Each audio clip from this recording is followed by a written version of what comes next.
Hi there, and welcome to a new podcast of the HTech Accelerator International, in which we will discuss innovations in healthcare technologies for seniors and caregivers.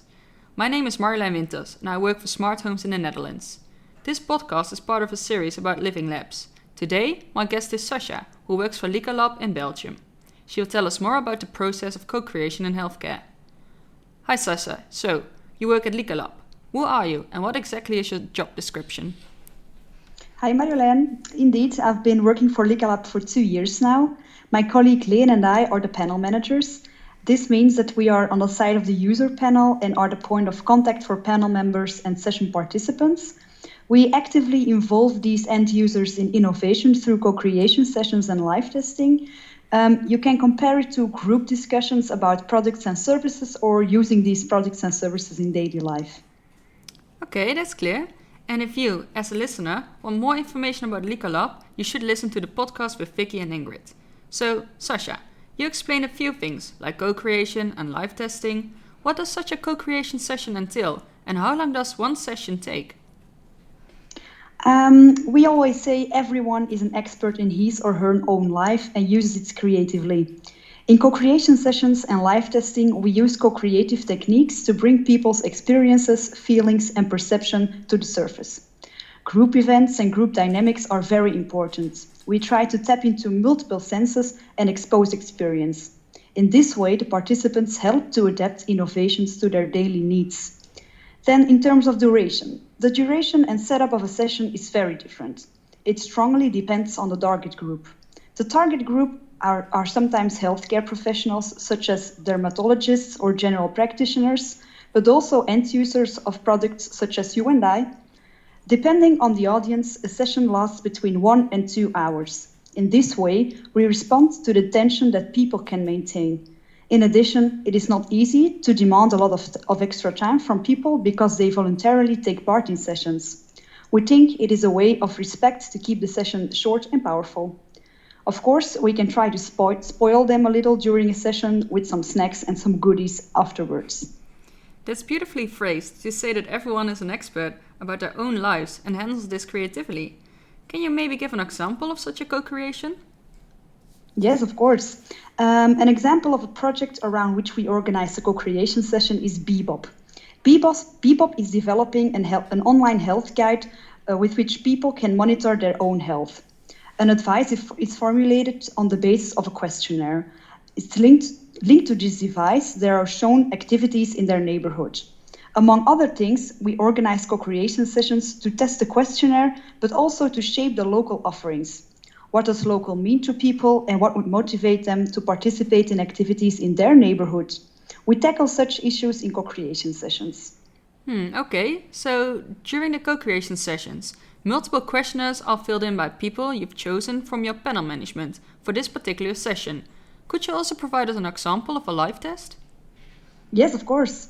LicaLab has set up a live test for Enthusia in the Kempen region.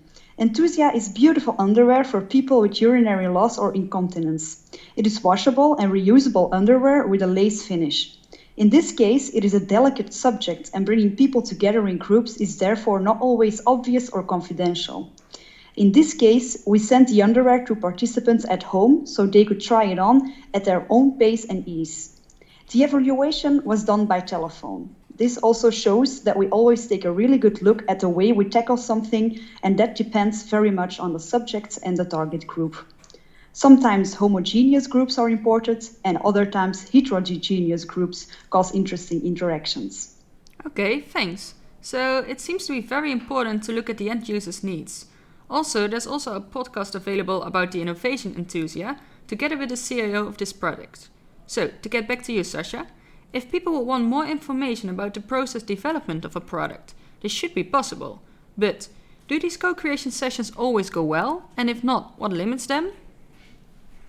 In general, we have really good experience with co-creation sessions. A possible risk is late dropouts or cancellations. But from a scientific point of view, this is more than normal, of course, and often also depends on the target group. We regularly involve less mobile people or people with health problems. For them, participation is sometimes extra intensive or they have bad and good days. If a co-creation session takes place on a bad day, they cannot participate. Of course, we fully understand personal situations, and we always stress that our panel members can always stop or step out of a test without giving a reason.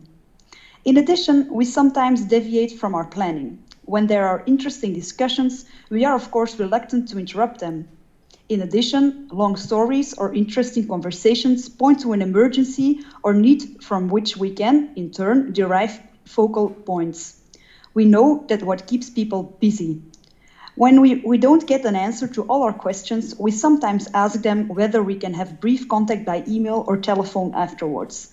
In short, there is no shortage of conversations. That's great. It's nice to hear that even if people become less mobile or struggle with health issues, they still are eager to participate in co-creation sessions. That stresses that you're doing a great job. But why is it that important to have these kind of co-creation sessions? It is important to tailor products and services to the needs of the people who would use a product in everyday life. The feedback we get is often about small things, like it's not made for people that are left-handed, but also about essential things like I don't need this, I'm not waiting for this. It gives an important direction to the further development of product, services, or organizations. We did a project with Moody earlier this year. It included a bracelet for children with autism. In the session, the parents stressed out that it shouldn't be just a bracelet. Details are very important for children with autism. Moreover, a bracelet is not stigmatizing, which can be with an adapted desk or a sitting ball, for example. Sometimes it is the little things that make a world of difference for the end users. In sessions, for example, we often hear, finally, someone who wants to tackle our problem and listen to us. This also applies to healthcare providers. Things have to be implemented efficiently and clearly. They also have specific medical knowledge that offers a different perspective. Okay, so it is very important to consult those people who will eventually use the product during the development of a new project. I assume that's the reason why it is very important to recruit the right people during this process. How do you recruit all these people for the co-creation sessions, and how do you know you've selected the right ones?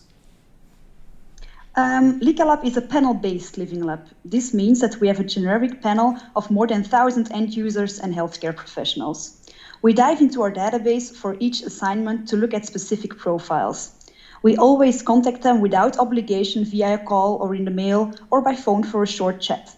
In addition, we also work sustainably with intermediary organizations. We don't have to invent the hot water, like we say.